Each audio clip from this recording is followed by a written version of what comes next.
తాకట్టులో ఉన్న బంగారాన్ని విడిపించి ఆ రోజు ఆన్లైన్ రేటుకే మేము కొంటాం. Sharma gold company.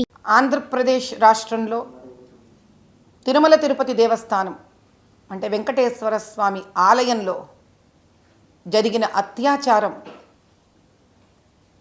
మాటలలో కూడా దాన్ని ప్రకటించలేనంత దౌర్భాగ్య స్థితి. అది సాక్షాత్తు శ్రీవారికి అందజేస్తున్న కలియుగ దైవమైన వెంకటేశ్వర స్వామికి అందజేస్తున్న మహాప్రసాదం జంతువుల మాంసంలో నుంచి వెలువడిన కొవ్వు పదార్థంతో చేయడం అంటే ఈ జన్మకు ఇంతకన్నా పాపాన్ని అంటకట్టుకోవడానికి ఇంకా వేరే ఒక మార్గమే లేని పరిస్థితి.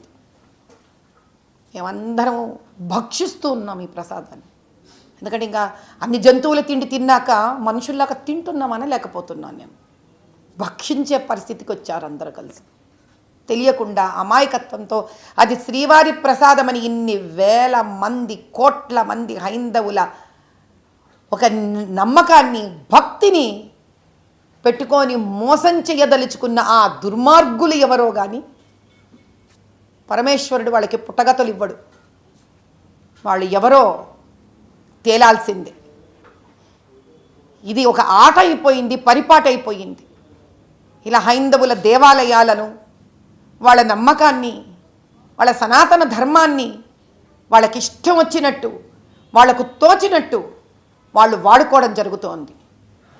ఎంత భయంకరమైన పరిస్థితి అంటే శ్రీవారి నగలు దొంగతనాలు అయిపోయాయి. శ్రీవారి మణులు, మాణిక్యాలు, విగ్రహాలు దొంగతనమయ్యాయి. ఎప్పటి నుంచి? ఆకాశరాజు ఆయన కుమార్తె పద్మావతీదేవిని ఆయనకు వివాహం ఆడడానికి ఇచ్చిన రోజు నుంచి ఆయన ఇచ్చిన బహుమతుల నుంచి ఉన్నాయి. ఎంతోమంది రాజులు వచ్చారు, ఎన్నో బహుమతులు ఆయనకి అర్పించుకుంటూ ఉన్నారు. అసలు ఆ లెక్క ఎవడికి తెలియదు, ఎన్నున్నాయో తెలియదు. ఈరోజు దేవాలయంలో హుండీలో నుంచి డబ్బులు ఎగిరిపోతూ ఉంటాయి. ఏమిటి అన్యాయం?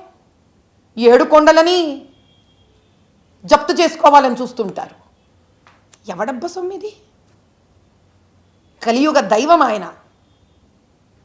కానీ ఈసారి జరిగినది మాత్రం చాలా అన్యాయము, అత్యాచారము. డబ్బు తింటే వీళ్ళు డబ్బు తినే రాక్షసులు అనుకోవచ్చు. కానీ దుర్మార్గంగా స్వామివారికి జంతు మాంసానికి ఇచ్చిన కొవ్వు పదార్థాలు పెట్టి వేల కోట్ల మంది నమ్మకంగా తింటున్న ప్రసాదాన్ని మా వరకు అందేటట్టు చేశారు వీళ్ళు. ఈ శాపం ఊరికే పోదు. వీళ్ళెవ్వరికి ఎవరు చేశారో ఈ శాపం ఊరికే పోదు.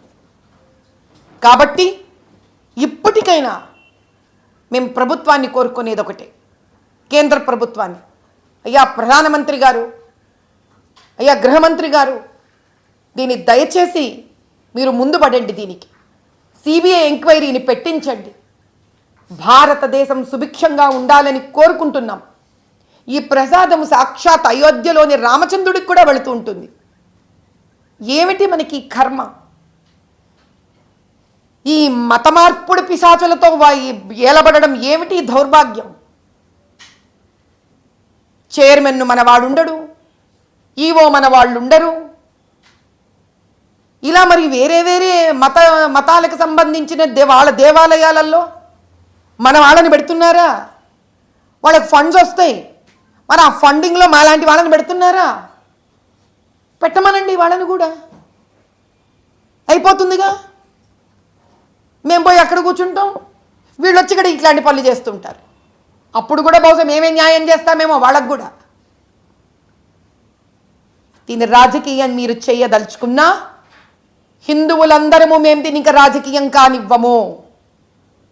ఈ నిజం బయటికి వచ్చేంత వరకే మీ ఆధీనంలో ఉంది ఈ విషయం. ఈ నిజం బయటికి వచ్చింది, పటాపంచలయ్యింది. మాలోని ప్రతి హైందవుడి మనసులో ఉన్న వెంకటేశ్వర స్వామి జాగృతమైనాడు. ఇప్పుడు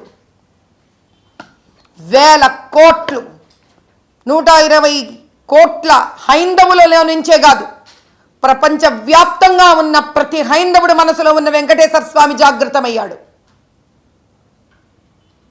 హైందవ యుద్ధం మొదలయ్యింది.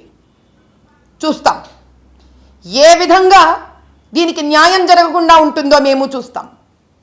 ఇది చేసిన ప్రతి దుర్మార్గుడు బయటికి వచ్చేంత వరకు మేము ఊరుకోము, అహర్నిశలు పోరాడుతూనే ఉంటాం దీని గురించి. నేను ఖచ్చితంగా పోరాడతాను. పోరాడి దీని సత్యం బయటికి వచ్చేంత వరకు ఊరుకోను నేను. జై బోలో సనాతన ధర్మ की जय.